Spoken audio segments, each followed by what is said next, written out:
अगर तुम लोग थंबनेल पर क्लिक कर यहाँ पर आए हो तो मैं बता दूं कि ये एनिमे सच में उतना ही ज्यादा खतरनाक है और शायद यही वजह रही होगी कि आज तक YouTube पर इस एनिमे को कोई भी एक्सप्लेन नहीं कर पाया। लेकिन ये काम आज हम करने जा रहे हैं। बस शर्त इतनी रहेगी कि आपको इस वीडियो को अकेले में देखना है और बीच में 2-2 मिनट के लिए इसे छोड़ के नहीं जाना है। वैसे वीडियो शुरू करने से पहले मैं बता दूं कि तुम जिस चीज के लिए इस एनिमे को देख रहे हो वो तुम्हें इस एनिमे में जरूर मिलेगी। वैसे इस एनिमे की दुनिया में योकाई स्पिरिट्स रहती हैं। वो स्पिरिट्स हैं जिन्हें हम घोस्ट समझ सकते हैं। बस फर्क इतना है कि नॉर्मल इंसान भी उन्हें देख पाते हैं और इंसानों को ये नहीं पता कि उनके साथ घोस्ट रह रहे हैं। हालांकि तुम वीडियो को यही ना छोड़ दो, इसलिए मैं तुम्हें बता दूं कि ये घोस्ट इंसानों को टच भी नहीं कर सकते और न तुम समझो कि यहाँ सब कुछ ऊपर से होने वाला है और तुम वीडियो को यही छोड़ दो। वैसे अब कहानी शुरू करते हैं। तो हमारे मेन कैरेक्टर का नाम कोटा और वो एक स्कूल स्टूडेंट है और उसकी हाइट और उसके लुक को देखकर तुम ये चीज पता लगा सकते हो कि वो ज्यादा बड़ी क्लास में तो बिल्कुल भी नहीं है।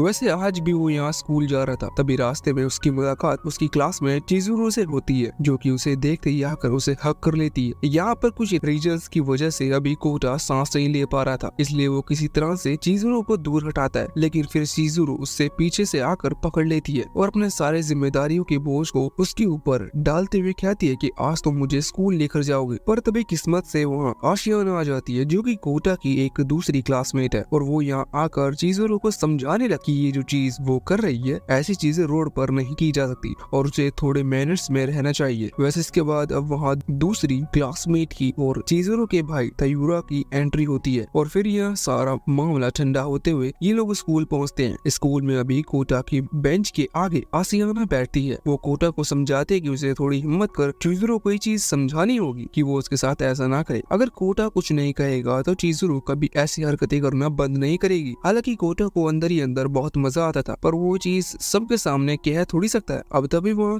टायोरा मतलब चिजुरो का भाई आता है और आशियाना से कहने लगता है कि वो ऐसा क्यों कर रही है, क्या वो कोटा को लाइक करने लगी है। ये सुनते हुए आशियाना टायोरा को बड़े प्यार से समझाती है। वैसे इसके बाद अब टीचर क्लास में आ चुकी थी और पढ़ाने लगी थी। हालांकि कोटा का ध्यान अभी पढ़ाई पर नहीं था, वो तो खिड़की से बाहर देख रहा था भले ही, लेकिन वो बाहर देख रहा हो लेकिन दिमाग में उसके कुछ और ही चल रहा है, जो चीज हम सिर्फ स्क्रीन पर दिखा सकते हैं। वैसे अभी वो जिस चीज को अपने दिमाग में देख रहा था उसकी वजह से उसका फेस लाल हो चुका था, इसलिए उसकी टीचर उससे पूछती है कि उसे क्या हुआ, कहीं उसे बुखार तो नहीं। हालांकि कोटा यहाँ सच नहीं हुआ था। अब कुछ देर बाद लंच ब्रेक होता है, जिस दौरान इन्हें कैंटीन जाकर खाना लाना था, लेकिन कोटा की हाइट बहुत ज्यादा कम है, इस वजह से वो जाकर अपना लंच लेकर नहीं आ पाता और इससे वो दुखी था। लेकिन तभी उसे टायोरा मिलता है जो कि उसे एक ब्रेड दे देता है। उसी समय वहाँ पर चिजुरो आती है। वो कहती है कि क्या तुम ये ब्रेड ऐसे ही खा लोगे। वो बोलती है कि अब स्कूल में चाय तो नहीं मिल सकती, पर अगर तुम कहो तो मैं दूध का इंतजाम जरूर कर सकती हूँ। हालांकि इतने में ही वहाँ उस कॉरिडोर में बहुत ही तेज हवा चलती है, जिसकी वजह से कोटा का वो ब्रेड बीच से कट जाता है।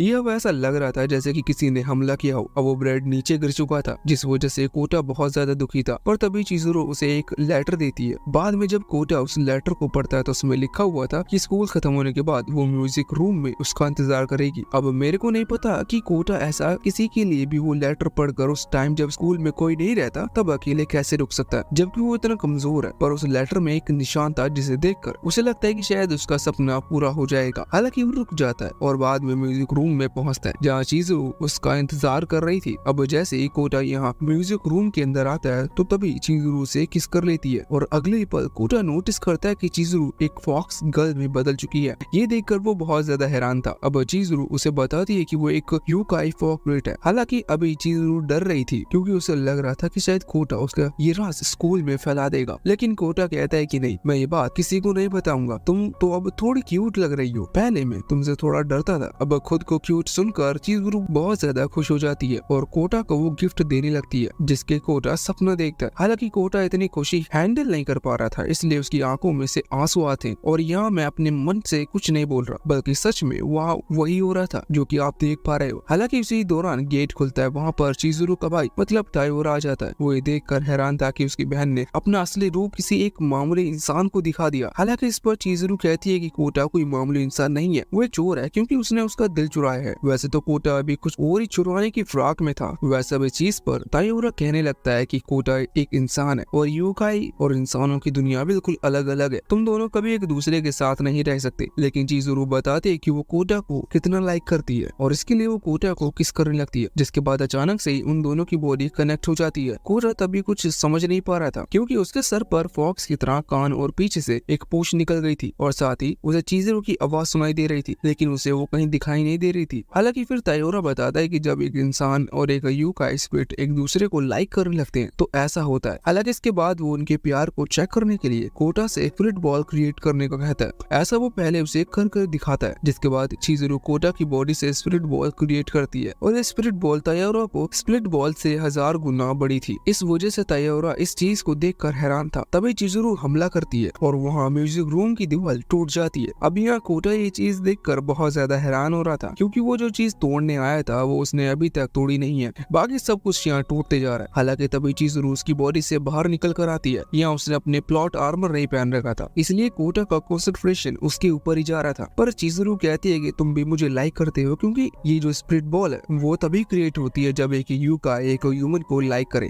और इतना ह्यूमन भी यूकाई को लाइक करे। वैसे इस चीज से अभी चिज़ुरू बहुत ज्यादा खुश थी, इसलिए बाद में कोटा को इस चीज का इनाम भी मिलता है। वैसे इस सीन के बाद यहाँ से करीबन एक हफ्ते के बाद हम एक दूसरी लड़की को देखते हैं जो कि अपने भाई के साथ अभी इस शहर की तरफ आ रही थी। ये भी एक यूकाई स्पिरिट है, बस ये एक फॉक्स नहीं है, ये शायद एक वुल्फ है। इस वजह से वहाँ शहर के बाहर से ही चिज़ुरू की स्मेल पहचान लेती है। अब तभी सीन चेंज होता है और हम यहाँ कोटा और चिज़ुरू को देखते हैं। चिज़ुरू पिछली बार की तरह ही कोटा के पीठ पर अपनी जिम्मेदारियों के सारे बोझों को रखते हुए स्कूल की तरफ उसे ले जा रही थी, जिस दौरान कोटा उसे दूर हटाता है और कहता है कि तुम्हें ऐसी हरकतें नहीं करनी चाहिए, ये अच्छा नहीं लगता। अब चिज़ुरू यहाँ गलत समझ लेती है, उसे लगता है कि शायद कोटा के सपने बड़े हैं, इसलिए अब वो उसे अपने बड़े सपने बताने लगती है। जिस दौरान एक वक्त के लिए कोटा के चेहरे पर बहुत ही ज्यादा सेटिस्फेक्शन वाली खुशी दिखी थी, लेकिन अगले ही पल वो डर कर वहाँ से भागने लगता है। अब यहाँ 15-20 मिनट बहुत ही रफ्तार से भागने के बाद उसने अपने पीछा चिज़ुरू से छोड़ा लिया था, लेकिन अब जब वो मार्केट में पहुँचता है तो वहाँ उसे वही नई लड़की दिखती है जिसे हमने कुछ समय पहले देखा था। यहाँ भी वो आइसक्रीम शॉप पर आइसक्रीम खा रही थी। कोटा उसे जैसे ही देखता है, कोटा को माइंड में थोड़ा सा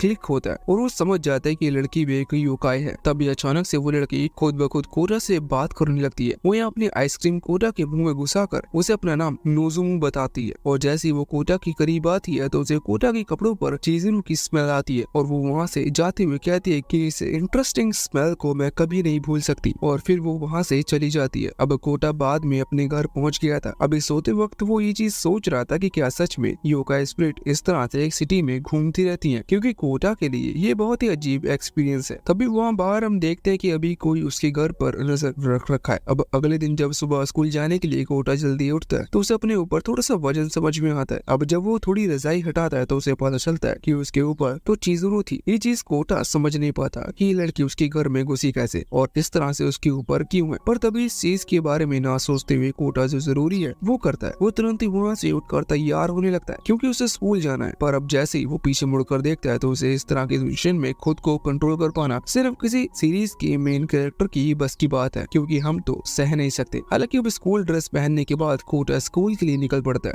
जहाँ चिज़ुरू भी उसके पीछे पीछे आ रही थी और उसे परेशान कर रही थी। वो भी कुछ ताला चाबी की बात कर रही थी जो कि कोटा को समझ में नहीं आ रहा था। कोटा कहता है कि मैं नहीं जानता कि तुम ये क्या कह रही हो, इसलिए अब चिज़ुरू कहती है कि तुम प्रैक्टिकली करके देख सकते हो। अब जैसे प्रैक्टिकली करने वाले इशारे करती है तो कोटा सब कुछ समझ जाता है और जोर से चिल्लाता है कि तुम ये कैसी बातें कर रही हो, हम अभी सड़क पर हैं। पर चिज़ुरू कुछ भी सुने बिना उसके ऊपर जंप कर देती है। अभी कोटा इस चीज से बहुत डर रहा था कि लोग क्या कहेंगे, इसलिए बाद में चिज़ुरू उठकर अपनी योकाई पावर्स का इस्तेमाल करती है, जिसकी वजह से वहाँ आसपास एक बैरियर क्रिएट हो जाता है। इससे अब सभी लोग उन्हें देख नहीं पाएंगे। इस चीज का फायदा उठाते हुए यहाँ चिज़ुरू अपने कपड़े उतारना शुरू कर देती है, जिससे उसके प्लॉट्स रिवील हो चुके थे। हालांकि उसी दौरान नोज़ुमु मतलब वही वुल्फ योकाई गर्ल वहाँ पर उस बैरियर को अपने योकाई पावर से डिस्ट्रॉय कर देती है। इससे कोटा और चिज़ुरू सभी के सामने आ चुके थे। इस तरह से उन्हें देखकर वहाँ जितने भी लोग थे वो सभी हैरान हो गए थे। साथ ही यहाँ पर आसियाना भी थी जो कि कोटा के ऊपर इल्जाम लगाती है कि कोटा ये क्या कर रहा है, और इस चीज के लिए बाद में क्लास में भी कोटा को बहुत सुनना पड़ता है। वैसे सभी लड़कियां ही उसे सुना रही क्योंकि लड़के तो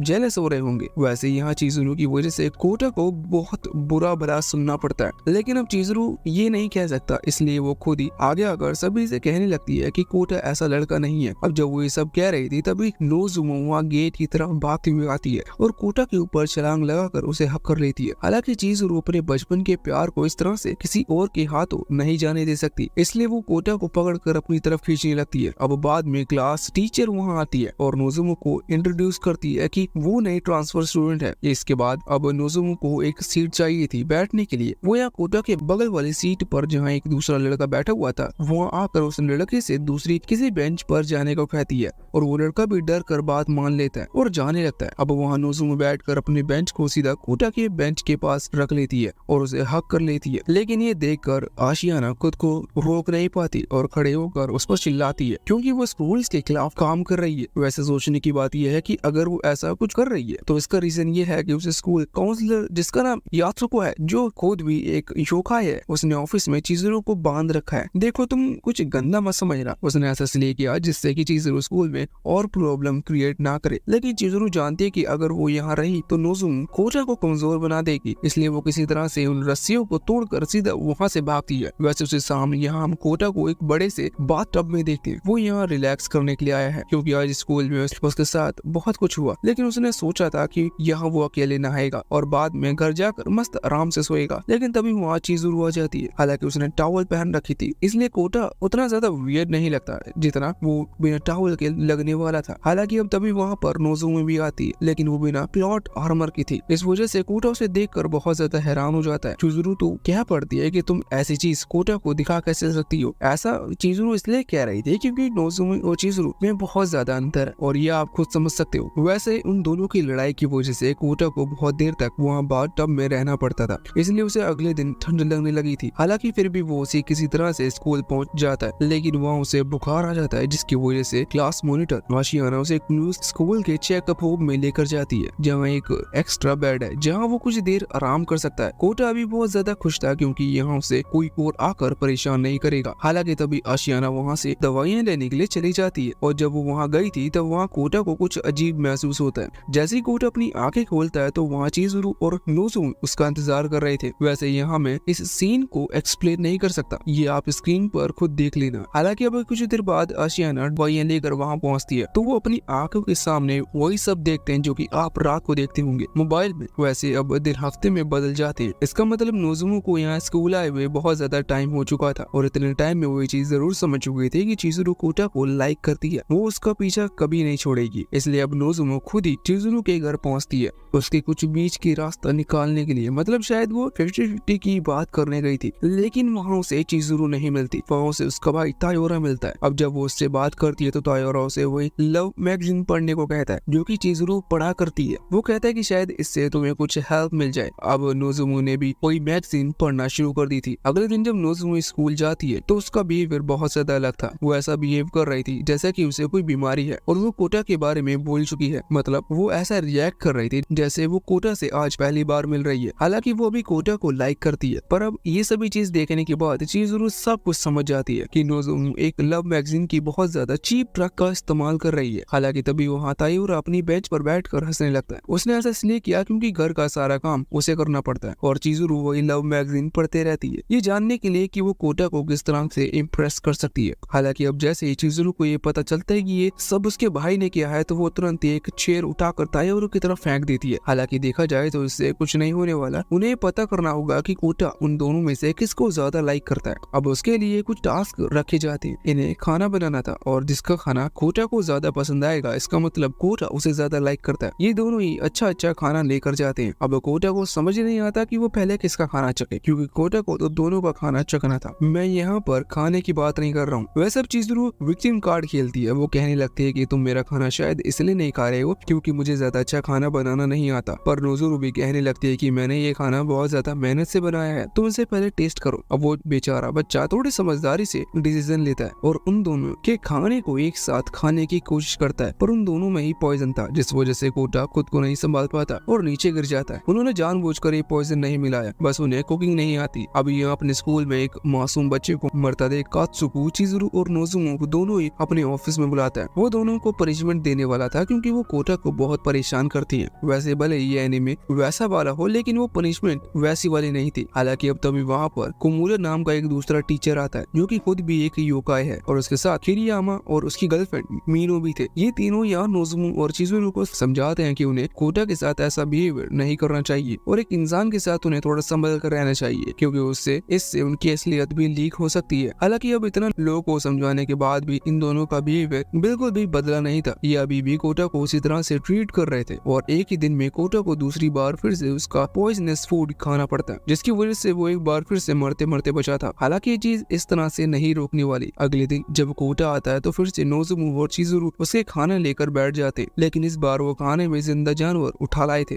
जिसे देखने के बाद कोटा बेहोश हो जाता है। बाद में इस वजह से उसे फिर से वही उनके स्कूल के अस्पताल के बेड के ऊपर आराम करने के लिए भेज दिया गया था। कोटा का पेट भी खराब हो चुका था क्योंकि उसने बहुत ज्यादा पॉइजन खा लिया है। अब जैसे उसकी हालत थोड़ी ठीक होती है तो आशियाना और तायोरा उसे स्कूल टेरेस पर लेकर आते हैं। या आशियाना उसे समझाती है कि उसे खुद कोई डिसीजन लेना होगा, वरना इस तरह से तो वो मारा जाएगा। वैसे आशियाना थोड़ी समझदार है, इस वजह से वो सही आइडिया देती है। वो कहती है कि तुम्हें उन्हें सच बताना होगा, अगर वो सच में तुम्हें लाइक करती होंगी तो वो तुम्हारी बात समझ जाएंगी, नहीं तो फिर ऐसी दोस्ती का कोई फायदा नहीं। कोटा को ये बात सही लगती है, इसलिए शाम के टाइम वो चिज़ुरु के साथ जब स्कूल बैकयार्ड में था तो वो चिज़ुरु को सच बताता है। हालांकि उसी दौरान वहाँ किरियामा और मीनो आ जाते हैं। अभी वो इसलिए आए थे क्योंकि वो चिज़ुरु और यूकाई रूल्स तोड़ता हुआ नहीं देख सकते, और इसी वजह से किरियामा को यहाँ चिज़ुरु की तरफ हमला करना पड़ता है। हमला करता देख हालांकि चिज़ुरु तो इस अटैक से बच गई थी, पर वो अटैक सीधा कोटा को लगता है, जिसकी वजह से कोटा वहाँ से दूर फिक जाता है और इससे उसके गले पर हल्की सी चोट आ गई थी। वैसे चोट तो बहुत कम थी, पर चिज़ुरु को इस चीज से बहुत ज्यादा गुस्सा आ चुका था। वो तुरंत ही गुस्से में पीछे मुड़कर देखती है। यहाँ किरियामा और मीनो उससे माफी मांग रहे थे, ऐसा इसलिए क्योंकि योकाई इंसानों को चोट नहीं पहुंचाते, वो उनसे फ्रेंडली रहकर रहते। साथ ही वो ये चीज कहते हैं कि चिज़ुरु ये बात किसी को ना बताए। अब चिज़ुरु सोचती है कि उन्होंने गलत किया, लेकिन इस चीज में भी एक अपॉर्चुनिटी है, इसलिए वो मान जाती है। बस इसके बदले वो मीनो को अपने साथ ले जाती है। मीनो भी एक योकाई है, वो एक फ्रॉग योकाई है, इसलिए उसकी बॉडी से निकलने वाले तेल से किसी की भी चोट को बहुत जल्दी हील किया जा सकता है। इसलिए वो उसकी बॉडी से तेल लेकर अपनी बॉडी पर लगाती है और फिर अपनी बॉडी के थ्रू कोटा की बॉडी पर लगाने लगती है। ये चीज देखने में सच में बहुत ज्यादा अजीब थी, लेकिन जापान जाना है तो इसके लिए पैसा चाहिए, और पैसे चाहिए तो उसके लिए वीडियो बनानी जरूरी है। अब यहाँ चिज़ुरु को इस चीज में बहुत ज्यादा देर लगती है और वो देर ही लगाना चाहती थी, लेकिन तभी वहाँ नोज़ोमी आती है और वो भी चिज़ुरु की हेल्प करने लगती है। अभी यहाँ चिज़ुरु अभी तो कुछ कहती है, लेकिन अगले दिन जब ब्रेकफास्ट में चिज़ुरु कोटा के पास आ रही थी, उसी दौरान नोज़ोमी भी वहाँ आ जाती है। इसलिए जब चिज़ुरु को इस चीज पर गुस्सा आता है और वो उस पर हमला कर देती है। अभी इस तरह से खूंखार तरीके से हमला करता हुआ देख कोटा उसे रोक देता है और चिल्लाता है कि उसे ऐसा नहीं करना चाहिए। अबे सुनकर ना जाने चिज़ुरु को कैसा फील होता है कि वो रोते हुए वहाँ से भाग जाती है। कोटा को लगता है कि शायद उसने बहुत बड़ी गलती कर दी, अब उसे कैसे मिलेगा, मेरा मतलब ब्रेकफास्ट में नई नई डिशेस कैसे खाने मिलेगी। अब इस चीज की चिंता करते हुए कोटा तुरंत वहाँ से भागता है। अब वहाँ तरफ वो कॉरिडोर में ढूंढ रहा था कि चिज़ुरु गई कहाँ, लेकिन तभी एक रूम में चिज़ुरु उसे अपनी तरफ खींच लेती है। वो बहुत ज्यादा खुश थी। वो कहती है कि तुमने पहली बार मुझ पर चिल्लाया और मुझसे कुछ कहा, इससे लगता है कि तुम अब मुझे पसंद करने लगे हो, पहले तो तुम डर कर रहते थे। साथ ही वो बोलती है कि देखो मैंने गलती की है, इस चीज से मुझे सजा मिलनी चाहिए, और सजा के तौर पर कोटा को बस उसे स्लैप करना था, बस किसी दूसरी जगह, जो कि कोटा करता भी है। वैसे अभी चिज़ुरु बाद में इस चीज के बारे में सोच रही थी कि वो ऐसा कर क्यों रहे हैं कि कोटा उसको और ज्यादा लाइक करने लगे, और जो चीज अभी उनके बीच में होनी रह गई है वो जल्द से जल्द हो। अब इस बारे में वो अपने भाई से बात करती है। उसका भाई आइंस्टाइन है, इसलिए वो दिमाग लगाते हुए कहता है कि तुम एक लव पोशन बना सकती हो जिससे कोटा तुम्हारी तरफ अट्रैक्ट हो जाए। अब इस चीज को सोचते हुए चिज़ुरु अपने भाई को स्टोर रूम में लेकर आती है। ये स्कूल का वही स्टोर रूम था जो कि एक फॉरबिडन एरिया है, क्योंकि यहाँ पर बहुत भयानक चीजें रखी है। अब यहाँ बाकी चीजों को ना देखते हुए चिज़ुरु का ध्यान एक बनी ड्रेस पर आता है। उसे वो ड्रेस बहुत ज्यादा अच्छी लगती है। वो सोचती है कि शायद कोटा को भी कॉस्प्ले पसंद होगा, इसलिए वो उसे पहन लेती है। अब बाद में जब वो यहाँ स्कूल में एंटर कर रही थी तो लोग उसे देखकर हैरान थे। हालांकि इस तरह की ड्रेस पहनने के लिए उसे यात्सुका अपने ऑफिस में बुलाता है, जहाँ तायोरा और उनके वो फीमेल क्लास टीचर हुई थी। इस दौरान वो फीमेल क्लास टीचर चिज़ुरु को बताते हैं कि ये एक फॉरबिडन आइटम है और ये वहाँ स्टोर में इसलिए रखा गया था जिससे कि कोई इसे गलती से पहन ना ले, क्योंकि इसे उतारना नामुमकिन है। नामुमकिन इसलिए क्योंकि अभी तक इस चीज का तरीका किसी को नहीं पता है। अभी सोचकर चिज़ुरु घबरा जाती है और वो सोचती है कि शायद जिंदगी भर उसे ये पहन कर रहना होगा, और अगर वो इसे कहीं उतार भी नहीं पाई तो जो कुछ भी होगा वो बस उसका ऊपर से होगा। वैसे मैं सच कह रहा हूँ कि अगर मुझे जापान नहीं जाना होता तो मैं इस तरह के एनिमे को कभी एक्सप्लेन नहीं करता,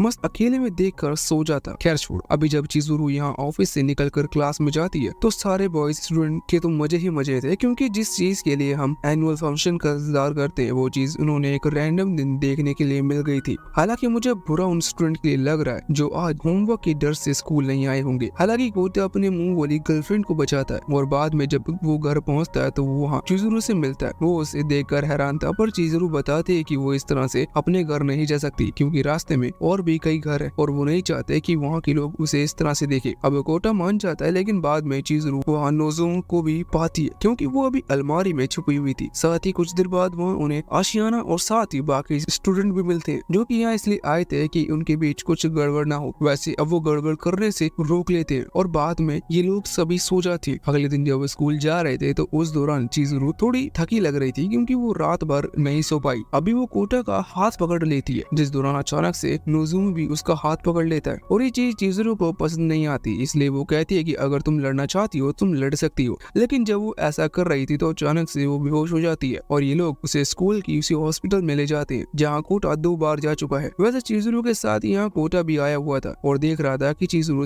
जल्द से जल्द ठीक हो जाए। तभी वहाँ दूसरी तरफ ताइओरा और नोज़ुमा को कात्सुगा और वो फीमेल क्लास टीचर अपने पास बुलाते हैं। यहाँ वो फीमेल क्लास टीचर बताती है कि उसने उसे बनी ड्रेस के बारे में पता करने की कोशिश की थी। इससे उसे पता चला कि ये बनी ड्रेस मेजोरा स्पाइडर वुमन ने बनाई थी। मेजोरा स्पाइडर भी एक तरह से योकाई हुआ करते हैं और ये बहुत ज्यादा सुंदर लेडीज है, जिन्हें आदमियों को सेड्यूस कर उनकी स्पिरिट्स उनकी बॉडी से निकालना बहुत पसंद था। हालांकि जिस लेडी ने ये ड्रेस बनाई थी वो आदमी के साथ बहुत अनलकी थी, क्योंकि आदमी लोग उसे ज्यादा पसंद नहीं करते थे। इस वजह से वो अपनी लाइफ में एक बार भी किसी के स्पिरिट शक नहीं कर पाई, इसलिए उसने बाद में ये ड्रेस बनाई। ये ड्रेस वैसे तो किसी आदमी के स्पिरिट को आराम से धीरे धीरे शक कर सकती है, लेकिन अभी ये उल्टा असर दिखा रही थी और चिज़ुरू की स्पिरिट को एब्जॉर्ब करते जा रही थी। और अगर ऐसा चलता रहा तो जल्दी चिज़ुरू मारी जाएगी। अभी सुनकर ताइओरा और नोज़ुमा बहुत ज्यादा हैरान थे। दूसरी तरफ वहाँ स्कूल की हॉस्पिटल में आशियाना पहुँचती है। वो इस सब चीज के बारे में बहुत ज्यादा परेशान हो गई थी, क्योंकि इस तरह की ड्रेस पहनना स्कूल नियमों के खिलाफ है। इसलिए वो अपने साथ एक कैंची लेकर आई थी और उसने फैसला कर लिया था कि इस ड्रेस को वो आज फाड़ देगी। हालांकि जब वो उस ड्रेस को काट रही थी तभी अचानक से उसके कपड़े अपने आप ही बदल जाते हैं और वो एक हॉट नर्स में बदल जाती है। वैसे इतना काफी नहीं था, क्योंकि अचानक से यहाँ आशियाना बहुत अजीब हरकतें करने लगी थी। वो खुद को ऐसा नहीं करना चाहती थी, लेकिन वो ड्रेस जानबूझकर उससे इस तरह की हरकतें करवा रही थी। असल में जो मेजोरा स्पाइडर लेडीज होती थी वो इस तरह से दूसरे आदमियों को सेड्यूस करती थी। अब तभी वह नोज़ुमा और ताइओरा पहुंचते हैं। ताइओरा के चेहरे पर स्माइल देखकर हम समझ जाते हैं कि वो इस चीज से इतना ज्यादा खुश है। हालांकि अब इस दौरान अचानक से चिज़ुरू की ड्रेस भी उसे कंट्रोल करने लगती है और उड़ाकर वहाँ बाहर कॉरिडोर के रास्ते जाने लगती है। वो जहाँ से निकल रही थी वो जितने भी स्टूडेंट थे जब सबके कपड़े बदलते जा रहे थे, यहाँ तब वो यूजलेस टीचर यात्सुको उनके भी कपड़े बदल जाते हैं। वैसे अब कुछ ही सेकंड्स के अंदर चिज़ुरू मतलब उस मेजोरा स्टूडेंट लेडी ने यहाँ स्कूल में जितने भी लोग थे सभी के कपड़े बदलवा दिए थे और वहाँ ऐसा लग रहा था जैसे कि कोई फैंसी ड्रेस कंपटीशन चल रहा है। हालांकि तभी ये लोग सभी नीचे आते हैं, जहाँ चिज़ुरू नोटिस करते हैं कि उसकी ड्रेस पर किसी का मुंह बना हुआ है। ये वही मेजोरा स्पाइडर के स्पिरिट थे जो कि चिज़ुरू से बात कर रही थी। यहाँ उसी दौरान किरियामा और मीमू भी पहुंचते। किरियामा ये देखकर बहुत ज्यादा गुस्से में था, इसलिए वो तुरंत ही कुछ लड़कियों की तरफ इस तरह से हमला करता है कि उनकी ड्रेस डिस्ट्रॉय हो जाए। और ऐसा होता भी है, क्योंकि जो मेजोरा स्पाइडर का स्पेल मैजिक था वो सिर्फ चिज़ुरू के कपड़े पर ही काम कर रहा था। बाकियों के कपड़े ऐसे हैं कि अगर वो चाहे तो उन्हें काट सकती हैं। हालांकि किरियामा के अटैक की वजह से कुछ गर्ल्स के कपड़े फट चुके थे, जिनकी वजह से किरियामा और ताइओरा दोनों ही अपना बहुत ज्यादा ब्लड लॉस करना पड़ता है। वैसे तो मुझे ज्यादा पता नहीं, अगर कुछ ज्यादा ही ऐसे वाली चीज देख ले तो नाक से खून निकलने लगता है। ये चीज उनके साथ ही हो रहा था। हालांकि इस चीज से गुस्सा होते हुए मेजोरा स्पाइडर लेडी चिज़ुरू को वहाँ से उड़ाकर फिर से दूसरी डायरेक्शन में ले जाने लगती है। इस दौरान वो फीमेल क्लास टीचर उन्हें बताते है कि वो स्पाइडर लेडी चिज़ुरू की बॉडी पर कंट्रोल बनाना चाहती है, जिससे कि वो एक बार फिर से उसे जिंदा कर सके। इस वजह से वो धीरे धीरे चिज़ुरू की एनर्जी को एब्जॉर्ब कर रही है।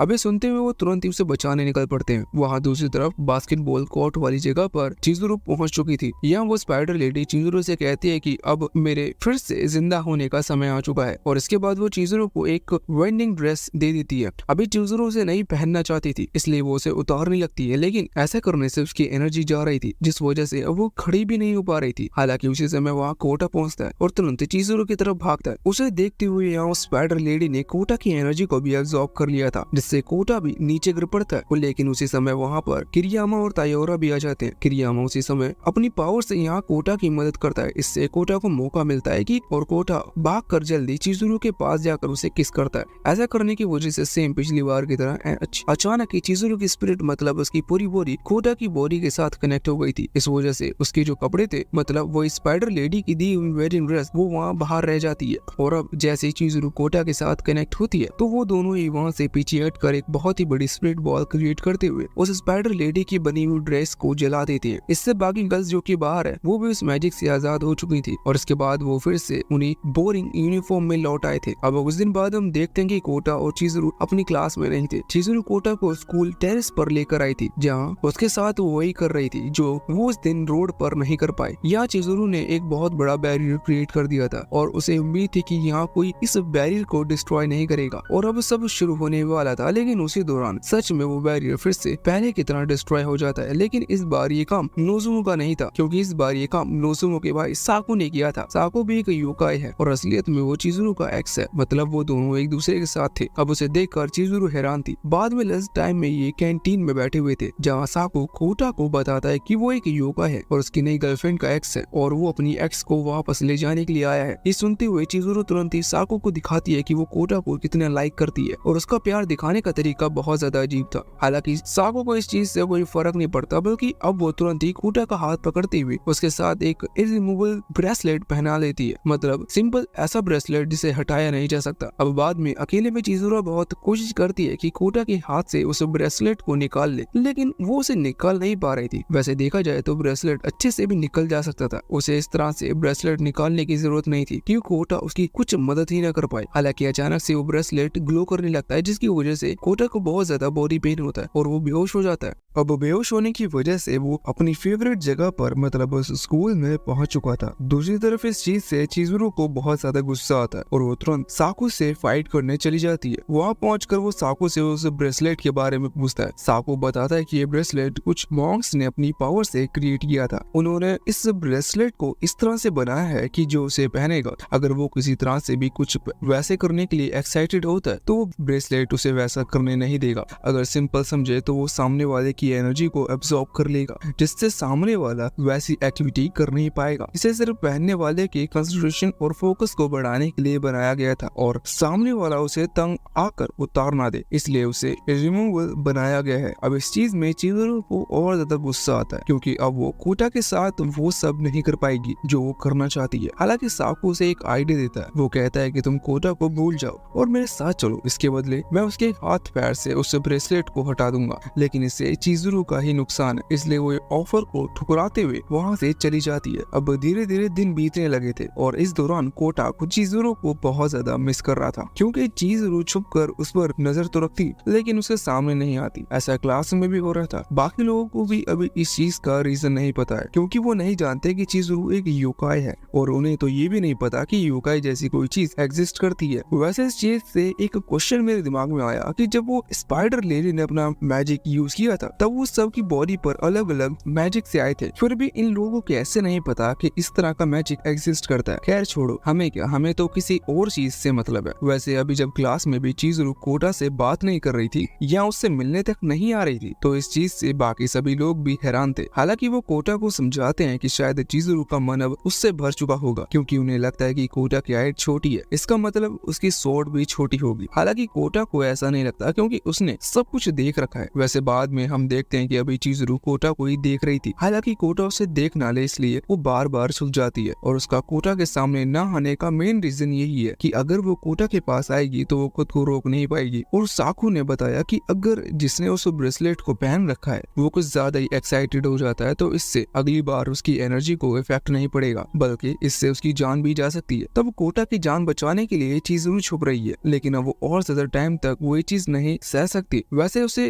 परेशान देखकर अभी उसका भाई तायोरा भी कुछ ज्यादा ही दुखी था। वो चाहता था कि वो अपनी बहन की मदद करे, इसलिए वो कोमोदा के पास आता है, जहाँ कोमोदा किरियामा और मीनो को तायोरा की मदद करने के लिए कहता है। इसके बाद अब ये तीनों साकू से लड़ने के लिए निकल पड़े थे। अगले सीन में ये तीनों साकू के पास पहुंचते हैं, जहाँ वो उसे प्यार से कहते हैं कि वो उस ब्रेसलेट को हटा दे और यहाँ से चला जाए। लेकिन साकू उनकी बात कहाँ मानने वाला था। वो कहता है कि तुम तीनों ही बेवकूफ हो, तुम एक मामूली लड़के के लिए यहाँ पर आए हो। हालांकि इसके बाद अब तुरंत ही किरियामा साकू की तरफ हमला करता है। उसने विंड स्लैश का इस्तेमाल किया था, लेकिन साकू उसके हमले से बच जाता है, जिसके बाद अब उनमें लड़ाई शुरू हो जाती है। लड़ाई के दौरान अभी साकू की बॉडी पर कुछ कट्स लगते हैं, जो कि उसकी बॉडी को तो इफेक्ट नहीं करते, पर इससे उसकी शर्ट फट जाती है, जिससे उसे थोड़ा गुस्सा आता है और अब वो अपनी शर्ट उतारते हुए अपने मसल्स दिखाकर अपने वुल्फ फॉर्म में आ जाता है। इसके बाद अब उसने भी अपने पावरफुल अटैक्स दिखाना शुरू कर दिए थे। उसके अटैक सच में बहुत ज्यादा ही पावरफुल थे, इस वजह से उसे जीत नहीं पा रहे थे। इस दौरान वो किरियामा को बहुत तेजी से वहाँ से दूर फेंक देते हैं और इसके बाद तायोरा को भी उठाकर वही सामने के टेम्पल के ऊपर ले आते हैं। अभी वो उसे बहुत ही बुरी तरह से पीट रहा था, लेकिन उसी दौरान वहाँ चिज़ुरू आती है। वो अपने भाई को इस तरह से नहीं देख सकती थी, इसलिए वो साकू से उसे छोड़ने को कहती है और साकू भी उसे कचरे की तरह वहाँ ऊपर से नीचे फेंक देता है। अब यहाँ अपने भाई की ये हालत देखकर चिज़ुरू को बहुत गुस्सा आता है और वो तुरंत ही अपने फॉक्स फॉर्म में आ जाती है। अब वो भी लड़ने के लिए तैयार थी और यहाँ इन दोनों की लड़ाई शुरू हो चुकी थी। वहाँ दूसरी तरफ अभी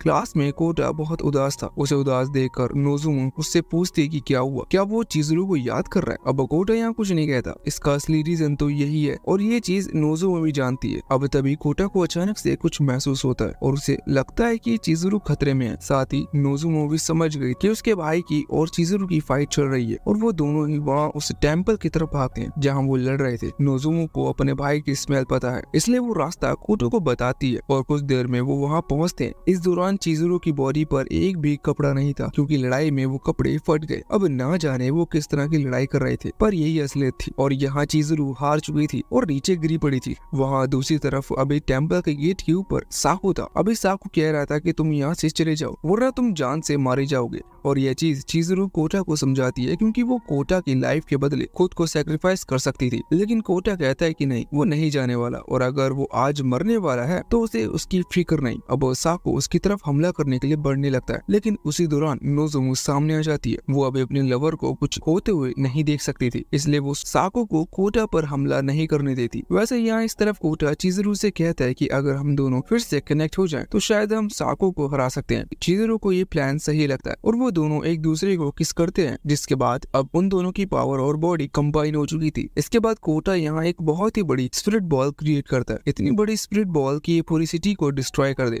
और फिर से वो इससे सीधा साकू की तरफ हमला कर देता है। वहाँ दूसरी तरफ वो बेवकूफ नोज़ुमो जो कि अपने प्यार को बचाने के लिए अपने भाई के सामने आई थी, वो अपने भाई को बचाने के लिए अपने प्यार के सामने नहीं आती और सामने से हट जाती है और वो स्पिरिट बॉल सीधा जाकर साकू को लगती है। इससे साकू लगभग हार ही गया था। हालांकि वैसे तो साकू लड़ सकता था, लेकिन वो ये चीज समझ चुका था कि वो कोटा और चिज़ुरू की कंबाइंड पावर के सामने नहीं टिक पाएगा। इसलिए वो फैसला करता है कि उसे कोई और ही ढूंढनी होगी क्योंकि यहाँ उसकी दाल नहीं गलने वाली। अब अगले सीन में वो अपनी बाइक पर बैठकर सिटी छोड़कर जाने लगा था क्योंकि यहाँ रहेगा तो उसे बार बार चिज़ुरू ही दिखेगी। वैसे इस दौरान वो नोज़ुमो से भी कहता है कि अगर वो चाहे तो चल सकती है, लेकिन नोज़ुमो कहती है कि नहीं, कोटा और चिज़ुरू भले एक दूसरे को बहुत ज्यादा पसंद करते हो लेकिन उन दोनों की सोच बिल्कुल अलग है। इस तरफ चिज़ुरू दो लड़कों को एक टाइम पर हैंडल करना पसंद नहीं करती, पर कोटा का ऐसा प्लान नहीं है। उसे एक टाइम पर दो लड़कियां के होने से कोई ऐतराज नहीं, इसलिए वो यही रहेगी। अब इसके बाद इसी तरह से कुछ टाइम बीत जाता है। अभी तक जितने टाइम कोटा को उस ब्रेसलेट की वजह से काबू करना पड़ा, ये लोग कुछ ही दिन में उस सारी चीज को कवर कर लेते हैं। वह सब इनके स्कूल की एक दिन छुट्टी थी, इसलिए कोटा अभी घर पर बैठकर टीवी देख रहा था। हालांकि वो बोर हो रहा था, वो चाहता था कि यहाँ उसके ग्रैंडफादर होते और वो लोग मजे करते, लेकिन तभी वहाँ चिज़ुरू आ जाती है। वो किमोनो पहन कर आई थी। वो कहती है कि हम दोनों लवर हैं, इसलिए हमें हफ्ते में एक दिन तो टाइम साथ बिताना चाहिए। वैसे मुझे समझ में नहीं आता कि आखिर लोग इस तरह की बातें कर कैसे लेते हैं। कहानी की शुरुआत से भी वो कोटा से चिपकी हुई है, फिर भी कह रही है कि हमें कुछ टाइम साथ बिताना चाहिए। वैसे जिस तरह यहाँ अभी कोटा टीवी देख रहा था, वैसे ही दूसरी तरफ तायोरा भी अकेले बैठकर टीवी देख रहा था। लेकिन अचानक ही उसमें थोड़ी हिम्मत आती है। वो सोचता है कि मैं इस तरह से छुट्टी के दिन टाइम पास नहीं कर सकता, मुझे भी किसी का साथ चाहिए। वो तुरंत ही अपनी क्रश को मैसेज करने लगता है और शॉकिंगली हमें पता चलता है कि उसकी क्रश असल में आशियाना है। हालांकि आखिर में मैसेज टाइप करते वक्त वो रुक जाता है क्योंकि उसमें दम नहीं है। वैसे अब इसके बाद हम वापस से यहाँ कोटा के घर पर आते हैं। वैसे भी चिज़ुरू ने जो कहा था कि हमें किसी दिन तो टाइम साथ में बिताना चाहिए, वो बात का मतलब वही था जो आप तब समझ रहे थे। लेकिन कोटा वैसा लड़का नहीं है जैसा कि हमें पता है। लेकिन लड़के तीन तरह के होते हैं, पहले लड़के जो सख्त लड़के होते हैं, दूसरे जो सख्त नहीं होते और जो तीसरे होते हैं वो वही कोटा है। इसलिए यहाँ इस तरह के मौके को इग्नोर करते हुए वो राइटिंग करने लगता है। अब डोरेमोन अगर आपने देखा होगा तो आपको पता होगा कि वहाँ इस तरह का ट्रेंड है कि नए साल के पहले दिन यहाँ किसी त्योहार पर वो लोग इंक लेकर बैठ जाएं और कागज पर ना जाने क्या कुछ भी लिखते रहते हैं। सच कह रहा हूँ, अगर ये फैमिली फ्रेंडली कंटेंट ना होता तो यहाँ पर मैं सी वर्ड का इस्तेमाल करता, लेकिन मैं बिल्कुल नहीं करूंगा। वैसे अब यहाँ कोटा बैठकर फालतू में वो इंक से कुछ लिख रहा था, तब चिज़ुरू उसे ही देख रही थी। वो भी मन में वही सोच रही थी जो कि मैं बोलना चाह रहा हूँ, पर वो कुछ भी नहीं कहती। लेकिन वो कोटा को डिस्ट्रैक्ट करने की कोशिश जरूर करती है। उसने किमोनो पहन रखा था, लेकिन वो किमोनो थोड़ा सा सरकती है। वो कहती है कि यहाँ गर्मी बहुत है और फिर किमोनो उतार देती है। उसने अंदर स्विम सूट पहन रखा था, जो कि नॉर्मल सी बात है, किमोनो बहुत मोटा होता है। अब मुझसे मत पूछना कि मुझे ही कैसे पता, क्योंकि मैंने एक वीडियो में देखा था। हालांकि उस वीडियो में किमोनो के नीचे स्विम सूट नहीं था, पर यहाँ है। लेकिन अभी वो कोटा चिज़ुरू भाव नहीं दे रहा था। उसे देख कर ही पता लग रहा है कि वो खुद भी कंट्रोल नहीं कर पा रहा, पर मुझे समझ में नहीं आ रहा कि उसे कंट्रोल करने की जरूरत क्यों है। हालांकि अब चिज़ुरू सोचती है कि उसे थोड़ा काम करना चाहिए। वो उठ जाती है और एक एप्रिन पहनकर कोटा के लिए चाय बनाने लगती है। इस दौरान भी वो बहुत कोशिश करती है, लेकिन कोटा फिर भी उसे भाव नहीं देता। और फाइनली हार कर चिज़ुरू उसे कहती है कि क्या हम बोर्ड गेम खेलें। बोर्ड गेम वो गेम होता है जहाँ डाइस रोल किया जाता है और जितने भी नंबर्स मिलते हैं उतने नंबर पर अपनी गोटी को आगे बढ़ाना रहता है और उस नंबर पर जो कुछ भी लिखा है वो सामने वाले को करना होगा। कोटा सोचता है कि इसमें कोई प्रॉब्लम नहीं है, इसलिए वो उस गेम को खेल सकता है। चिज़ुरू अपना बनाया हुआ बोर्ड गेम अपने साथ लेकर आई थी, जिसमें कुछ टास्क कुछ ज्यादा ही खतरनाक थे। लेकिन खेलने से पहले चिज़ुरू कोटा को समझा देती है कि ये कोई मामूली बोर्ड गेम नहीं है। ये बोर्ड गेम यूका स्पिरिट से कनेक्ट है, इसलिए जो भी टास्क आएगा कोटा को ना चाहते हुए भी वो पूरा करना होगा। वैसे तो कोटा तुरंत ही इस गेम के लिए मना कर देता है, पर वो देखता है कि बीच में नॉर्मल टास्क भी है, इसलिए वो इसे खेल सकता है। अब वो खेलना शुरू करती है, जिस दौरान कोटा को शुरुआत में बहुत ज्यादा खतरनाक वाला टास्क मिल जाता है, जो कि सिंपल वही करना था जो कि अब तक सीरीज में हो जाना चाहिए। लेकिन उसी दौरान कोटा नोटिस करता है कि इस बोर्ड गेम में नीचे रबर टैप लगा, इससे चिज़ुरू चीटिंग कर रही थी। वो जानबूझकर कोटा की गोटी को वहाँ लेकर आई थी जहाँ वो टास्क लिखा हुआ है, जिससे उनके बीच में फाइनली कुछ हो। लेकिन कोटा उसके सीक्रेट को पकड़ लेता है और मना कर देता है। लेकिन अब चिज़ुरू नहीं रुकने वाली थी, वो फोर्सफुली ऐसा करना शुरू कर देती है। अब फाइनली हमें थोड़ा अच्छा सीन देखने को मिलता है, लेकिन उसी दौरान वहाँ नोज़ोमो आ जाती है। वो डिमांड करती है कि यहाँ जो कुछ भी चल रहा है वो भी उसमें अपना बेस्ट देना चाहती है। लेकिन चिज़ुरू अपने बॉयफ्रेंड को या उसके सामने उसके सामान को किसी के साथ शेयर नहीं करना चाहती, इसलिए अब यहाँ पर इस प्लान को ड्रॉप कर दिया जाता है और न्यू ईयर के दिन वो लोग एक टेंपल में जाते हैं। यहाँ पहुंचकर अभी वो लोग आगे जाकर प्रे कर रहे थे और चिज़ुरू और नोज़ोमी की एक विश है जो कि हमें जानने की जरूरत नहीं। वैसे बाद में नोज़ोमी वहाँ से एक लॉलीपॉप खरीद देती है और कोटा को अपनी स्किल बताती है। मुझे समझ में नहीं आ रहा था कि मैं ये चीज एक्सप्लेन क्यों कर रहा हूँ, पर सीरीज में ये है तो मैंने सोचा कि तुम्हें भी ये बताऊं। वैसे यहाँ पर अभी चिज़ुरू का वो चिपकने वाला नेचर गया नहीं था, इसलिए कोटा उसे समझा रहा था कि हमें टेंपल जैसी जगह पर यहाँ पर तो ये हरकतें मत करो। उसी दौरान वहाँ पर तायोरा पहुँचता है। वो अकेला आया था क्योंकि उसके अंदर दम नहीं है कि वो किसी और से इस बारे में पूछ पाए। अब उसके यहाँ पहुँचते ही कुछ देर में वहाँ किरियामा और मीनो आ जाते हैं। तायोरा उन्हें देखते ही कहता है कि आखिर तुम लोग यहाँ पर क्या कर रहे हो। लेकिन सिंपल सी बात है कि आज न्यू ईयर है, मतलब उनके लिए भी बहुत बड़ा फेस्टिवल है, तो उनका इसलिए यहाँ पर आना जरूरी था क्योंकि वो साइड कैरेक्टर हैं। और अब उनके आने के बाद वो फिर से थोड़ी सी ही देर बाद आशियाना और उसकी दो दोस्त वहाँ आ जाती हैं। आशियाना यहाँ पर आकर भी सभी रूल्स को समझ रही थी कि उन्हें एक टेंपल में किस तरह से रहना है, पर तभी कोटा उसकी सीक्रेट मिल्क से बनी हुई टी वहाँ पर लेकर आता है और आशियाना को देता है। उसे वो चाय बड़ी पसंद आती है और वो और वैसे ही चाय की डिमांड करने लगती है। दूसरी तरफ अभी चिज़ुरू को एक शॉप मिली थी जहाँ शॉप ओनर सॉसेज बेच रहे थे। सॉसेज बड़ी ही रिलेवेंट चीज है और वो भी यहाँ पर अभी नोज़ोमो की तरह अपनी स्किल कोटा को दिखा रही थी। सच कह रहा हूँ, अगर व्यूज नहीं आए तो इस तरह के एनिमे फिर कभी एक्सप्लेन नहीं करूंगा। हालांकि फाइनली ये सब खत्म होता है क्योंकि अब न्यू ईयर खत्म हो चुका था। अगले दिन से उन्हें फिर से स्कूल जाना है। आज बर्फ गिर रही थी क्योंकि उनके वहाँ पर भी न्यू ईयर के टाइम पर ठंड होती है। अभी कोटा और चिज़ुरू साथ स्कूल जा रहे थे। यहाँ जाते वक्त कोटा से चिज़ुरू पूछता है कि उसके पेरेंट्स कहाँ रहते हैं। चिज़ुरू बताते हैं कि उसकी मदर वो माउंटेन पर रहती है। कोटा कहता है कि फिर तुम उनसे मिलने क्यों नहीं चाहती, जिस पर चिज़ुरू कहती है कि उसे उनसे मिलने की जरूरत नहीं है, उसे जो चीज चाहिए वो उनके पास नहीं है, वो सिर्फ कोटा के पास है। कोटा को ये चीज सुनने में बहुत ज्यादा अजीब लगती है और इसके बाद अब वो दोनों स्कूल की तरफ निकल पड़ते हैं। लेकिन उसी दौरान वहाँ पीछे हम एक लड़की को देखते हैं। ये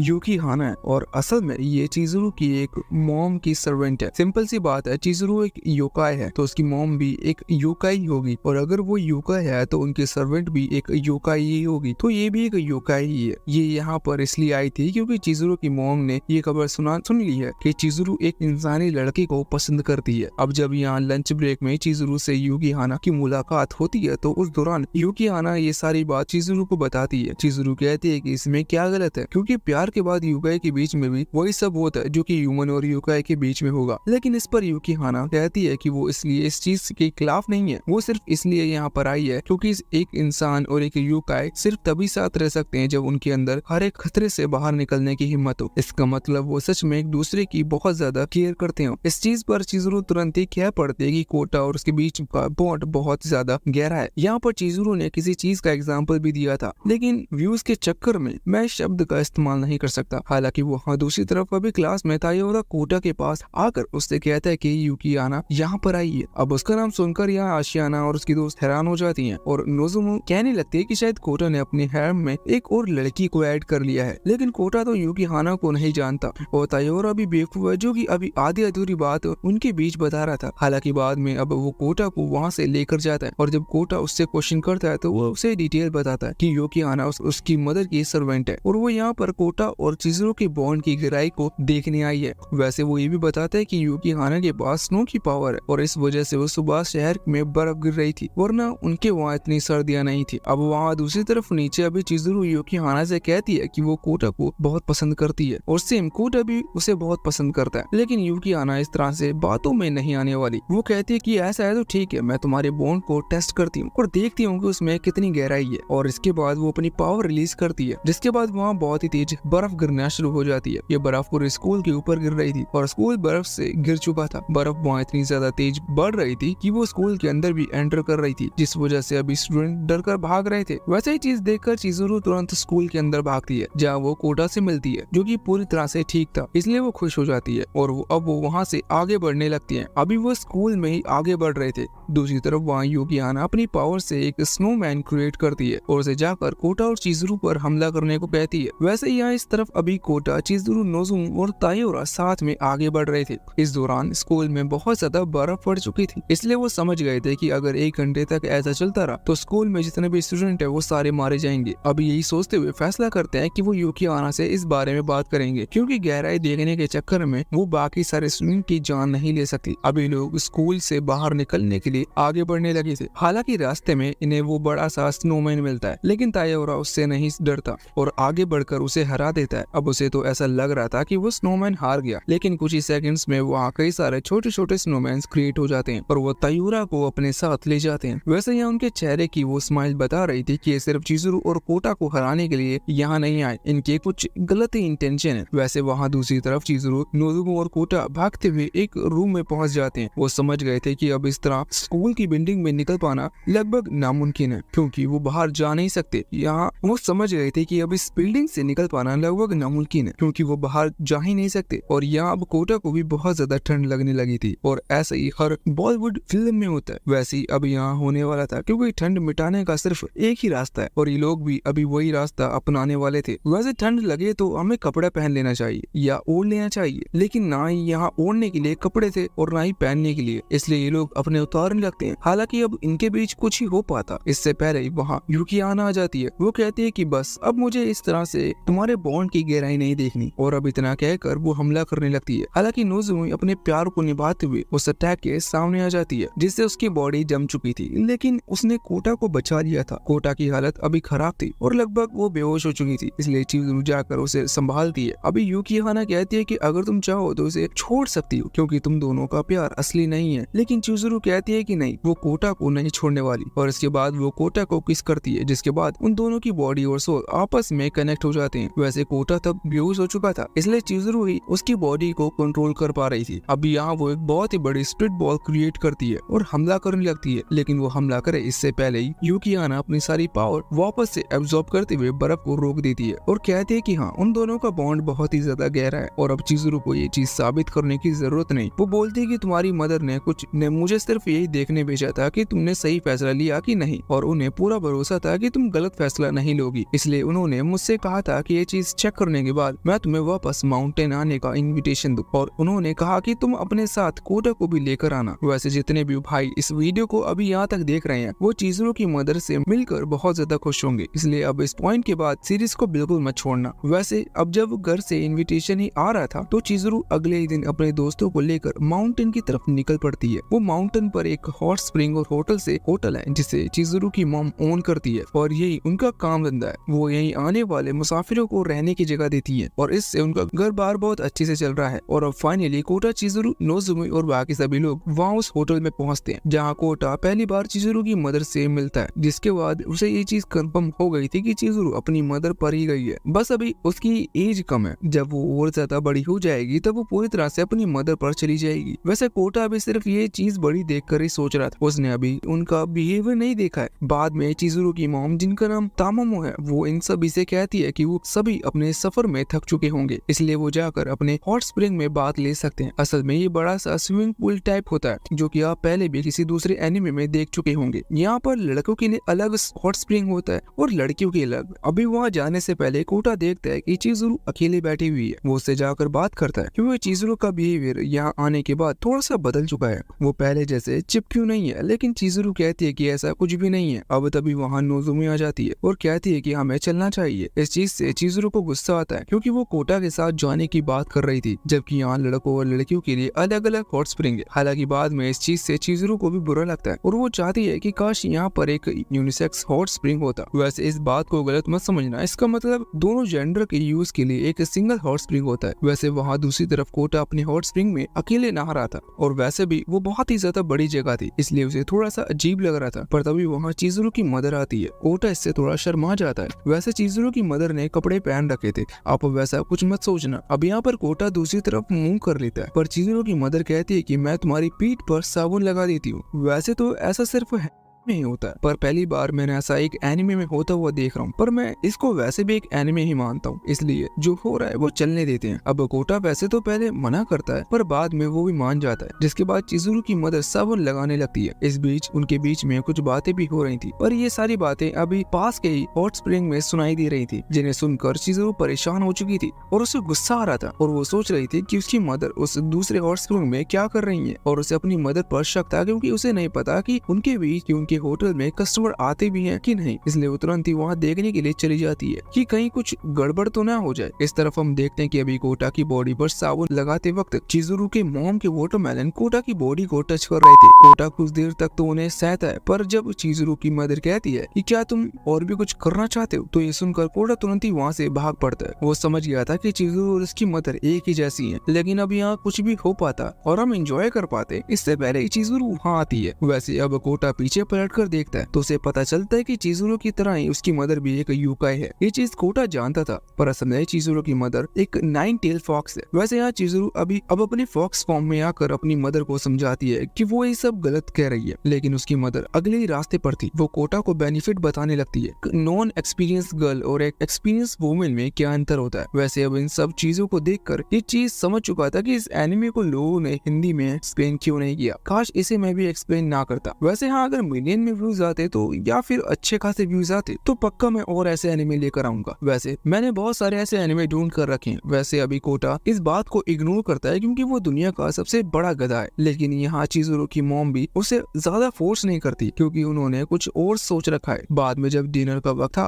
तब वो सभी के लिए खास वाइन लेकर आती है। जैसे वो वाइन की तरह रिप्रेजेंट नहीं करते, वो बस उसे जूस की तरह बताती है। ये एक खास जूस है जिसे पीने के बाद सामने वाला पर्सन जिसे सबसे पहले देखेगा उसके प्यार में पागल हो जाएगा। अब ये बात उन्हें किसी को बताई नहीं थी, बस उन्हें जूस देकर वो वहाँ से चले गई थी। और अभी उन्होंने चिजुरू को भी स्टोर रूम में बंद कर दिया था, लेकिन किसी तरह से वो खुद को छुड़ाकर वहाँ से भागते हुए आती है। वैसे जूस ताऊ मतलब चिजुरू की मदर ने सिर्फ कोटा को दिया था और कोटा ने भी वो पी लिया था और सबसे पहले उसने नोजुमू को देखा। अब इस वजह से अभी कोटा और नोजुमू दोनों ही आमने सामने थे। चिजुरू जब वहाँ पहुँचती है तो उसे इस चीज पर बहुत ज्यादा गुस्सा आता है। वैसे अब तायोरा को ये बात पता चलती है कि ऐसी भी कोई वाइन होती है, तो ये देखकर खुश हो जाता है और बाद में तुरंत उसे लेकर आशियाना के पास पहुंचता है। वो उसे भी वो वाइन पिलाता है। उसे लग रहा था कि इसे पीकर आशियाना भी उसे पसंद करने लगेगी और यहाँ वो पीछे नहीं हटता। उसने अब वो जूस आशियाना को दे दिया था। जैसे आशियाना उसे पीती है तो वो तायोरा की जगह उस बोतल को पसंद करने लगती है जिसे तायोरा लेकर आया था। वैसे मेरी सोच ही कुछ ऐसी है या फिर सच में ये सीन इतना ज्यादा डार्क, पर खैर छोड़ो। वहाँ दूसरी तरफ कोटा भी नोजुमू को ही देख रहा था। यहाँ वैसे तो चिजुरू अपनी पूरी कोशिश करती है कि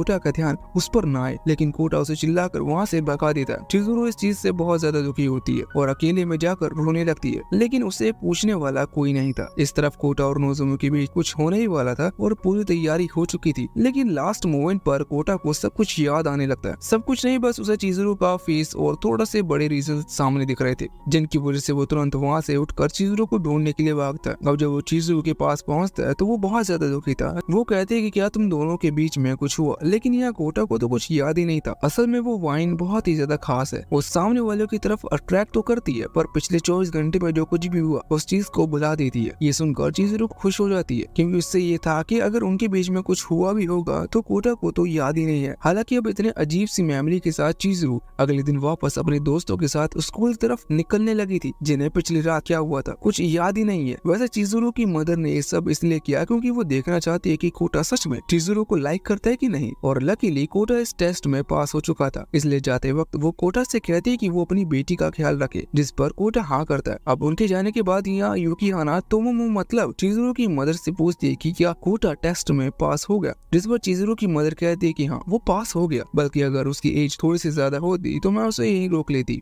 वैसे अब तभी यहाँ से सीन चेंज होता है और कोटा के स्कूल के पास फॉरेस्ट में आता है, जहाँ रेन और आई नाम की दो लड़कियां वो देखते हैं। ये दोनों लड़कियां कोटा के स्कूल में ही पढ़ती है और ये सब में बोनीटा हंटर्स हैं, जो कि पैसे लेकर खून करती हैं। अब तभी इनकी मुलाकात माइनोरी नाम के एक लड़की से होती है, जो कि अपनी योकाई बॉडीगार्ड से आकर मिलती है। उसे इनसे एक काम था, इसलिए वो इनसे मिलने आई थी। वो कहती है कि उन्हें नाइन टेल फॉक्स की बेटी मतलब कि चिजुरू को खत्म करना है। वैसे ऐसा इसलिए करवा रही है क्योंकि माइनोरी का काम है कि वो हर एक ह्यूमन को एक योकाई से परफेक्ट करती है। तो उन्हें नहीं पता कि कोटा और चिजुरू प्यार में कितने पागल हैं। उसे लगता है कि चिजुरू कोटा को परेशान कर रही है, इसलिए सही यही होगा कि चिजुरू मर जाए। अब इसके लिए यहाँ रेन और आई को $1 मिलियन दिए गए थे, इसलिए वो ऑफर मान लेते हैं और वहाँ से निकल पड़ते हैं। अगले दिन स्कूल में वो पहली कोशिश में नाकाम हो चुके थे, इसलिए दूसरी कोशिश बहुत ही ज्यादा तगड़ी करते हैं और लंच टाइम में चिजुरू की चाय के अंदर जहर मिला देते हैं। अब जैसे ही चिजुरू उसे पीती है तो उसे थोड़ा सा अजीब फील होने लगता है। हालांकि इससे उसे कुछ हुआ तो नहीं था, लेकिन फिर भी उसे अभी चेस्ट पेन हो रहा था, इसलिए बाद में वो लोग उसे कोटा की फेवरेट जगह पर मतलब कोल हॉस्पिटल में लेकर आते हैं, जहाँ कोटा उसे देखने आया था। अभी चिजुरू उससे कहती है कि वो ठीक है, लेकिन अचानक से फिर से चेस्ट पेन होता है और बलून से सारी हवा निकल जाती है, जिसके बाद वहाँ सिर्फ फ्लैट सर्फेस बची हुई थी। अब ये चीज देखकर दूसरी तरफ वहाँ रेन और आई भी बहुत ज्यादा हैरान थे, क्योंकि वो तो चिजुरू को खत्म करना चाहते थे। लेकिन अब रेन सब समझ जाती है। वो आई से कहती है कि उस पॉइजन की वजह से चिजुरू के अंदर जितनी भी योकाई पावर्स थी वो चली गई। वैसे अगर देखा जाए तो अगर बलून से योकाई की पावर को शो करते हैं, इसका मतलब नोज़ुमो तो सबसे ज्यादा कमजोर योकाई है। खैर हम किसी का मजाक नहीं उड़ाते। वैसे अभी इस चीज चिजुरू बहुत ज्यादा दुखी थी, यहाँ तक कि वो तो रस्सी लेकर वही करने लग जाती है, जो कि आजकल बहुत सारे बेचारे स्टूडेंट कर रहे हैं, क्योंकि उन्हें जाकर समझाओ कि बड़ी बड़ी नौकरियां से ज्यादा गोलगप्पे वाले कमाते हैं, और तो हम भी यूट्यूब में थोड़ा कामयाब होने के बाद उसे ही अपनी सेकंड मेन अर्निंग सोर्स बनाएंगे। खैर छोड़ा अभी चिजुरू को, वो सब जो करने वाली थी अगर हम उसके बारे में कहेंगे तो हमारा वीडियो भी यूट्यूब हटा सकता है, इसलिए हम उस शब्द को यूज नहीं करेंगे। तो यहाँ पर कोटा उसे इस तरह से मरने नहीं दे सकता था, क्योंकि क्या पता फ्लैट सरफेस फिर से पहले की तरह हो जाए, इसलिए वो किसी तरह से चिजुरू को मना लेता है। लेकिन चिजुरू को बहुत ज्यादा दुखी थी। अब बाद में कोटा आइडिया लगाता है कि क्या ये अचानक से गायब हुए, इसका मतलब उन्हें फिर से लाया जा सकता होगा। अगर हम थोड़ा सोच विचार करें तो शायद हमें कोई ना कोई आइडिया मिल जाए। अब बाद में आइडिया ढूंढने के लिए एक मीटिंग बुलाई जाती है, जहाँ कोटा, तायोरा और नोज़ुमो अपने अपने ओपिनियन बताएंगे कि उन्हें क्या करना चाहिए। अब तायोरा बहुत समझदारी भरी बातें करता है। वो कहता है कि शायद तुम दूध पियो तो शायद तुम्हें इस चीज में कुछ हेल्प मिल जाए। उसका मानना है कि अगर शरीर में विटामिन डी कम हो तो विटामिन डी की टैबलेट से ही विटामिन डी वापस आ जाएगा, लेकिन यहाँ उसके ओपिनियन के लिए भी रिजेक्ट कर दिया जाता है। और अब नोज़ुमो कहती है कि तुम्हें मेलन रेस्टोरेशन मसाज की जरूरत है। अब यहाँ अगर सच में नोज़ुमो के पास कोई आइडिया होता तो वो खुद सबसे पहले उसका यूज करती, लेकिन फिर भी ये चीज ना सोचते हुए चिजुरू उसकी बात मान लेती है, क्योंकि उसे भी ये मेथड सही लग रहा था। अब बाद में ये लोग बास्केटबॉल कोर्ट में पहुंचते हैं, जहाँ कोटा को चिजुरू को वो मसाज देनी थी। उसके लिए उसे अपने हाथ का यूज करना था, लेकिन अब ऐसी कोई चीज बची नहीं थी जिसे वो ग्रैब कर पाए, इसलिए वो अपनी फिंगर का यूज करता है। दूसरी तरफ वहाँ रेन और काई दोनों ही ये सब होता हुआ देख रहे थे। वो सोच रहे थे कि काश वो पॉइजन काम कर जाता और तभी चिजुरू मारी जाती। उन्हें कम से कम ये चीज तो देखनी नहीं पड़ती, लेकिन आगे उन्हें अब बहुत ज्यादा कुछ वाहियात ना देखना पड़े, इसके लिए वो अपने साथ एक बहुत बड़ा बम लेकर आई थी। वैसे इस तरफ अभी कोटा मसाज के बाद भी चिजुरू को कुछ ज्यादा फर्क नहीं पड़ता, लेकिन नोज़ुमो कह देती है कि इसमें कुछ मिली इंचेस का फर्क आया है। ये सुनकर चिजुरू खुश हो जाती है। अब नोज़ुमो कहती है कि तुम्हें किसी और चीज का इस्तेमाल करना चाहिए। वो यहाँ हाथ की जगह किसी और चीज का इस्तेमाल करने को कह रही थी। अब तुम लोग गंदा मत समझना है, इसलिए मैं बता दूं कि वो यहाँ मुंह का इस्तेमाल करने को कह रही थी। मैं ये बात बोलने नहीं वाला था, लेकिन मैं जानता हूँ कि तुम क्या सोच रहे हो। अब ये सारी चीज सुनने के बाद कोटा तो तुरंत मना कर देता है, लेकिन अपने प्यार के लिए उसे इतना तो करना ही होगा, इसलिए उसे बाद में हाँ करनी पड़ती है। हालांकि वहाँ दूसरी तरफ ये सब देखते हुए रेन और आई वो बम खुद के ऊपर ही फोड़ लेती हैं। और सच में अगर मैं वहाँ होता तो मैं भी यही करता। वैसे वहाँ जंगल में इस वक्त माइंड्री और उसकी वो बॉडीगार्ड किसी खास टेक्निक की मदद से कुछ स्पिरिट्स को वहाँ समन कर रहे थे, क्योंकि अब वो स्कूल पर हमला करने वाले हैं। हालांकि तभी सीन चेंज होकर यहाँ अगले दिन पर आता है। अभी जब आशियाना वापस स्कूल की तरफ लौट रही थी, तभी वो रास्ते पर तायोरो को बैठा हुआ देखती है। उसके पास बहुत सारा सामान था, इसलिए उसे लगता है कि शायद तायोरा को उसके घर से निकाल दिया गया है। जब वो तायोरा से इसकी वजह पूछती है तो तायोरा बताता है कि वो मेलन रेस्टोरेशन पर बहुत सारी रिसर्च कर दुनिया भर से सारी अलग अलग मेडिसिन लेकर आया है। हालांकि आशियाना को इस चीज पर यकीन नहीं होता और उसे समझ में नहीं आता कि तायोरा क्या बात कर रहा है। लेकिन तायोरा बाद में क्लास में जाकर ये बात बताता है कि अब पहले तो चिज़ुरू ऐसी किसी भी चीज को खाने से तैयार नहीं थी, लेकिन जब उसे याद आता है कि अगर उसके स्पेशल एसएसटी उसके पास नहीं होंगे तो कोटा उसे लाइक क्यों करेगा, इसलिए वो तायोरा की लाई हुई और अजीब अजीब मेडिसिन को खाने को तैयार हो जाती है। अब बाद में वो लोग सूप बनाते हैं, जिसे पीने के बाद नोज़ुमो यहाँ चिज़ुरू के बलून्स को चेक कर रही थी, जिससे उसे पता चलता है कि अभी भी वो इंडियन रोड्स की तरह ही है। वहाँ पर स्पीड ब्रेकर कम और घटे जाता है। अभी सुनने के बाद चिज़ुरू बहुत ज्यादा दुखी हो जाती है, लेकिन कोटा उसे समझाता है कि वो उन दो बड़े रीजन की वजह से उसे थोड़ी लाइक करता है, वो तो उसकी आत्मा से प्यार करता है। लेकिन ये साफ साफ एक झूठ था, पर फिर भी चिज़ुरू बात मान जाती है और अब खुद को समझाने के लिए और थोड़ा मोटिवेट होने के लिए वो शाम को सभी को लंच पर इनवाइट करती है। अब जब वो लोग वहाँ मिलते हैं तो उसी दौरान चिज़ुरू की मुलाकात रेन और आई से होती है। वो दोनों ही यही से गुजर रही थी। असल में वो चिज़ुरू पर नजर रखने के लिए आई हैं, क्योंकि अभी तक उन्होंने हार नहीं मानी है। लेकिन जब चिज़ुरू उन्हें देखती है तो वो उन्हें भी अपने साथ खाने के लिए इनवाइट कर लेती है। अभी रेन और आई दोनों ही शर्मा रही थी, इसलिए चिज़ुरू कहती है कि तुम जो खाना चाहो वो मांग सकती हो, पैसे सारे मैं दूंगी। अब इस चीज से रेन और आई हृदय परिवर्तन हो जाता है। असल में वो दोनों ही ऑर्फन है, मतलब उनके पेरेंट्स नहीं है। इसी वजह से उन्हें बाउंटी हंटिंग जैसा काम करना पड़ता है। वो कभी ऐसा काम करना नहीं चाहती थी, लेकिन अभी चिज़ुरू के इस बिहेवियर को देखकर वो सोचती हैं कि उनसे बहुत बड़ी गलती हो गई। इसलिए यहाँ वो खाना खाकर बाद में माइंड्री से मिलने के लिए जाती हैं और वहाँ वो माइंड्री से कहते हैं कि वो उसका दिया हुआ काम पूरा नहीं कर सकती और वो पैसे लौटाने के लिए भी तैयार थी। हालांकि माइंड्री को पैसे से कोई मतलब नहीं, उसे अपने काम से मतलब था, इसलिए अब वो अपनी योकाई बॉडीगार्ड से रेन और आई को खत्म करने का कह देती है। जिसके बाद उसकी बॉडीगार्ड यहाँ उन दोनों पर हमला करती है और ये दोनों ही नीचे गिर जाती है, लेकिन अभी तक जिंदा थी और उठ रही थी, इसलिए वो बॉडीगार्ड फिर से इन पर हमला करती है। वैसे इसी दौरान वहाँ दूसरी क्लास में चिज़ुरू अभी कोटा के साथ जबरदस्ती कर रही थी। अब आप समझ जाइए वो क्या जबरदस्ती कर रही थी। इस बीच कोटा उसे हर बार की तरह रोक रहा था। उसी समय वहाँ उनके स्कूल के ऊपर एक बहुत बड़ा पोर्टल क्रिएट होता